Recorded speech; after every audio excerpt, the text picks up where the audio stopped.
Hey, welcome guys, this is Fernando and welcome to my part 2 videos for buying a Tesla with little credit history. I'm going to go over pretty much a little summary on the last video or the part 1 just for those seeing this video for the first time. So I don't have a lot of credit history and I wanted to buy a Tesla Model 3 to be exact. Uh, and so long story short, I did all the numbers. I pretty much estimated that I could afford it. I, checked how much the insurance was going to be and all that. I got declined 3 times. So obviously with Tesla direct financing, I wasn't able to get approved. And then I also applied with their co-bank, or I guess their partner bank, Alliant, and they also didn't approve me. This was after the fact I had already paid the $100 um, order payment. So, long story short, what they told me was that I could only apply for up to $25,000, and so I had 3 alternatives. I either had to apply with a different bank, I could take the Chase option that gave me $25,000 for 3% APR and pay the rest in cash, or just pay everything in cash, which I thought was absolutely not. I'm not going to pay a car all in cash, and I'm not going to take the Chase option because it's also too much money to have in a car. With that being said, I decided to go ahead and apply with 4 different banks.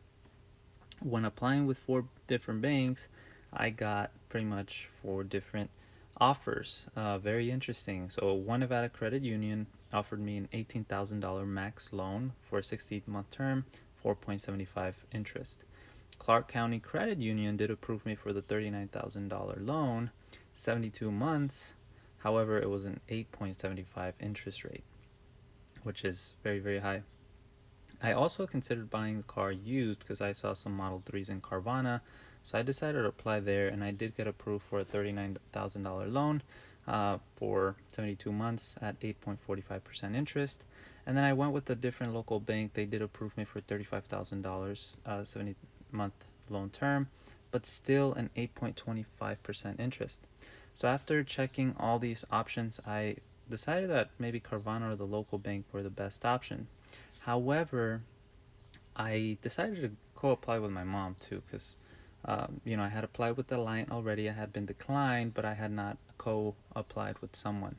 So I decided to go and apply, and finally, Alliant did approve me and my mom for 72 months, full loan, $39,000 at 2.49% interest rate. So that was actually really, I was very happy to see this because, well, um, I've been getting all these offers for over 8.4%. It was going to increase my monthly payment for like 40 to 50 to $60 a month just in interest. And just having my mom to co-sign actually reduced it significantly. So I went ahead and sent all those documents that I needed. Really just the agreement from Tesla, the auto insurance, the driver's license, pay stubs, and social security cards. After I went ahead and sent that, Alliant went ahead and said that they were going to process a loan.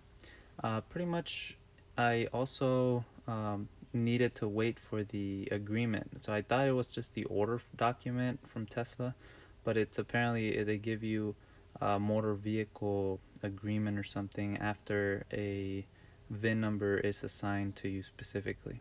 So that did not come to me until near the delivery date, which kind of puts a stress to the loan because the loan is paused until they have the motor vehicle agreement.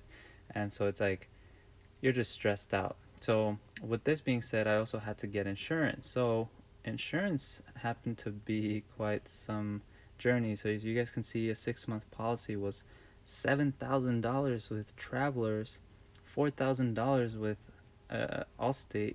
At the end, I ended up going with Progressive, at least in Las Vegas. They were the most affordable ones. It ended up being roughly like 2,500, and that was including my Prius, because I'm still gonna keep the Prius. So I'm gonna be paying roughly around 250 to 280 for both the Tesla Model 3 and the Prius C. And the Prius is not gonna have any sort of coverage, but the Tesla's gonna have full coverage.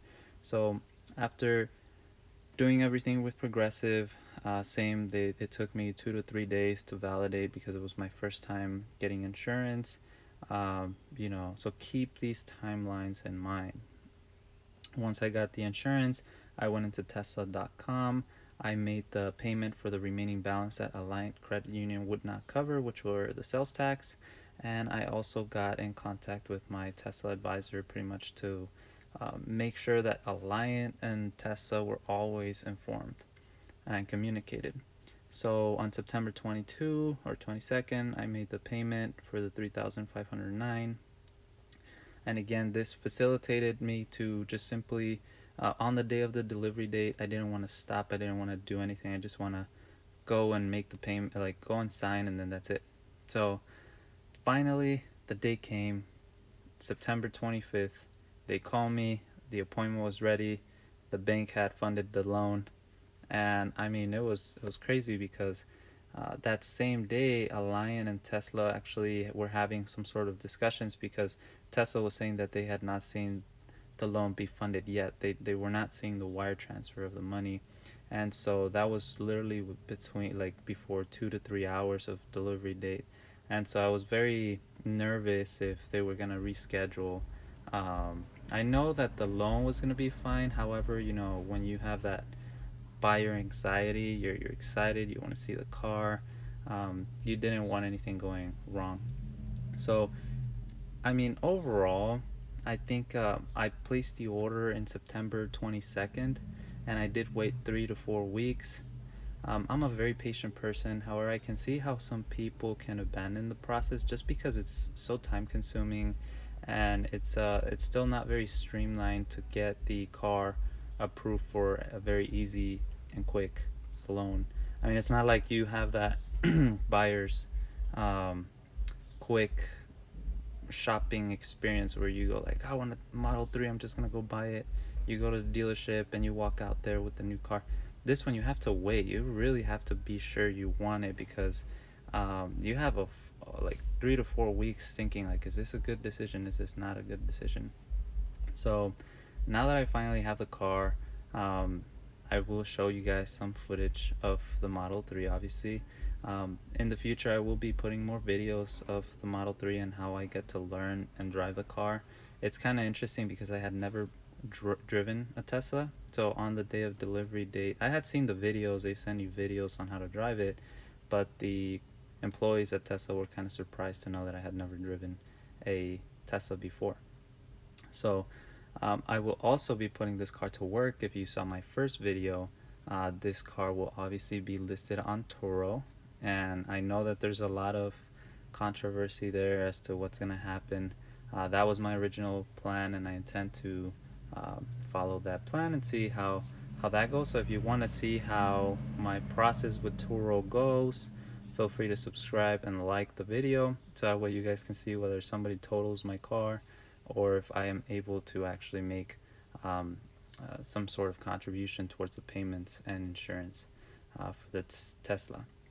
I will be driving the car for 1 month because roughly around 2 months ago I had a quick trip and I was going to rent a Tesla from Turo, and that's actually how I decided to buy a Tesla, to rent on Turo myself. And I was going to be roughly like $700 for that trip, so I decided not to do it.